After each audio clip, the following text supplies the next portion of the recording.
महाराज श्री, यहाँ पर आपने गुरु की बात की कि जीवन को बदलने के लिए एक गुरु चाहिए, लेकिन कई बार देखा जाता है कि हम नहीं समझ पाते हैं कि सही गुरु हमारे लिए कौन होगा। जाने अनजाने ही सही, या फिर ये कहें कि समझ का अभाव है, इसलिए हम कई बार गलत गुरु का चयन कर लेते हैं और फिर हमें जीवन में लगता है कि जो शांति, जो सुख हमें चाहिए था, हमें वो नहीं मिल पा रहा है।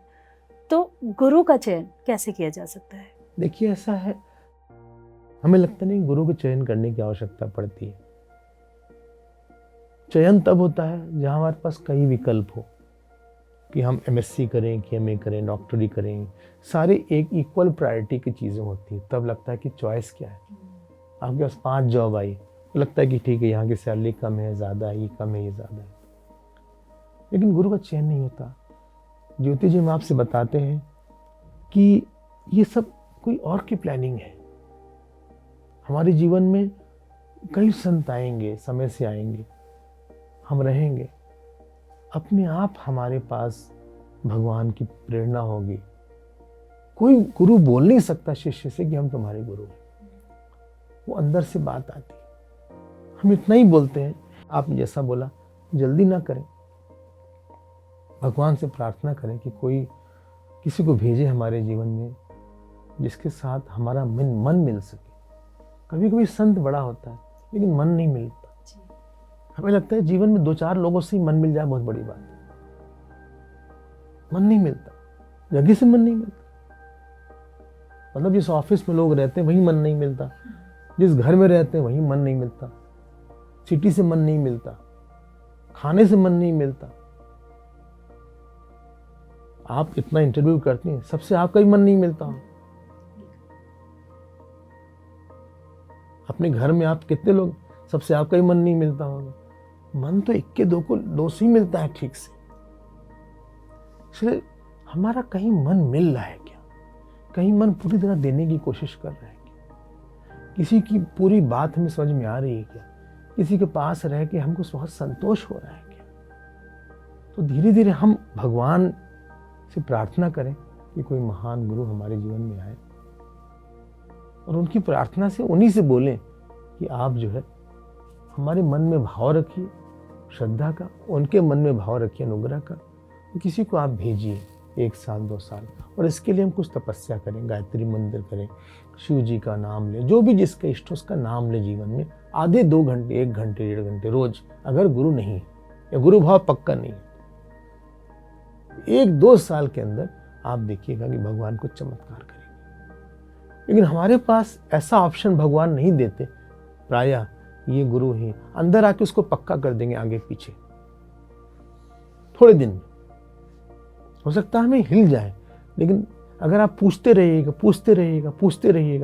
तो वो आपका मन पक्का हो जाएगा। ये बड़ी अंदर की बात है। कोई पति पत्नी है, हो सकता है हमको लगे कि ये लड़की ने इस लड़के को क्यों पसंद किया है, लेकिन उस लड़की को उस लड़के के साथ ही संतोष मिल रहा हो। वो हम नहीं समझ पा रहे उसका मन क्या है या उसने उससे क्या पिकअप किया था। हमें लग सकता है ऊपर से कि ऐसा इसने, लेकिन उस लड़की को ही पता है कि इस लड़के ने हमारे लिए क्या किया है, या इसका कौन सा स्वभाव हमको अच्छा लगता है, या कौन सी इसकी बात जो है हमें अच्छी लगती है। वो बड़ा पर्सनल सा रिलेशन होता है। कहीं भी जो डीप रिलेशन होता है ना, वो बहुत पर्सनल होता है। उसमें ऐसी सी बातें होती है कि हम सब समझा भी नहीं सकते, ना कोई समझेगा। यही हाल गुरु का भी होता है। गलती लोग ये करते हैं कि वो बिना प्रेरणा के किसी को गुरु मान लेते हैं, जिससे शांति नहीं मिली है, जिससे वैराग्य नहीं मिला है, जिससे शास्त्र नहीं मिला है, जिससे चरित्र नहीं मिला है, हम गुरु मान के फिर हम लगता है कि हम कहाँ फंस गए, या लगता है कि हमें वो जो मिलना चाहिए इस संबंध से नहीं मिला। या तो गुरु गलती, उसने दिया नहीं, तो हमारी गलती कि हमने लिया नहीं। लेकिन गुरु और शिष्य का संबंध बनाने वाला जो, वो भगवान ही है जो मिलाता है। ये कोई एक्सीडेंट नहीं है, ये कोई प्रारब्ध नहीं है, ये कोई चांस नहीं है। ये कोई बहुत बड़ी एक श्रद्धा की और अनुग्रह की शादी भगवान कराते हैं।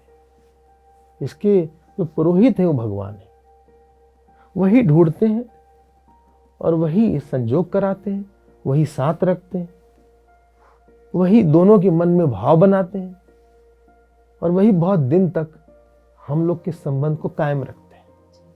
जहां संबंध टूट सकता है उसको टूटने से बचा ले जाते हैं।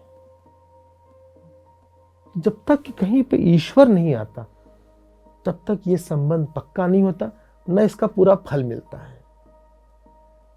इसलिए जो गुरु और शिष्य के संबंध का आधार है वो ईश्वर की कृपा और प्रेरणा है। ईश्वर को खुद पता है कि हम किसको चुनना चाहते हैं इसके लिए। जैसे आपने माइक चुना अपना या आपने पेन चुनी अपनी, जब आप साइन करती हैं तो आपको अच्छा एक खास पेन से लगेगा, आपको अपना मोबाइल ही अच्छा लगेगा क्योंकि वो ट्यून्ड है आपसे, वो आपके अक्षर को जानता है, उसको पता है क्या है, कहाँ से खुलता है। उसी तरह से भगवान के भी कुछ मोबाइल होते हैं, कुछ उनके भी कुछ ट्रांसमीटर्स होते हैं, वही उन्हीं से भगवान प्रकट करें। हो सकता है कोई दूसरा ज्यादा अच्छा हो,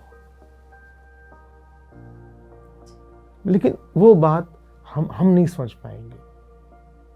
हमारी माँ चाहे जैसी हो, काली हो, गोरी हो, छोटी हो, लंबी, दुबली हो, मोटी, माँ हमको वही हमारी ही माँ अच्छी लगती है। गुरु शायद कोई नहीं जानता उस गुरु को, लेकिन अगर उससे हमको ज्ञान मिला है, धर्म मिला है, चरित्र मिला है, भक्ति मिली है, ये कंडीशन है। अगर गुरु से दुख नहीं जाता तो कहीं ना कहीं दोष है, या तो शिष्य का दोष है तो गुरु का दोष है। कुछ ना कुछ गलती हो गई, कहीं प्रार्थना में तपस्या में कमी आई दोनों की, या एक की तो आई। ये कोई मजाक नहीं है संबंध का। ये हमने किसी को कुछ बना के कभी छोड़ दिया, किसी को बना लिया, ये कपड़ा नहीं है, ये दिल है। ये हम कपड़ा नहीं लेते कि हमने आज पसंद नहीं आया उसको बदल दिया, आज उसको उतार के दूसरा पहन लिया। ये हम गुरु नहीं चूज करते, हम भगवान के जीवित रूप को अपने अंदर बसा लेते हैं। हम और हमारा गुरु और भगवान, ये तीन में अंतर नहीं होता। जहां हम होते हैं वहां गुरु होता है, वहीं भगवान होते हैं। जैसे आप अपनी स्किन को नहीं हटा सकते वैसे आप उसको नहीं हटा सकते अपने मन से। इतना गाढ़ा संबंध होता है। और अंत में गुरु बताता है कि हम तुम ही हैं, तुम, हम और ईश्वर, ये तीनों तीन नहीं थे, ये एक ही था। लेकिन ये प्रक्रिया से जाना पड़ा।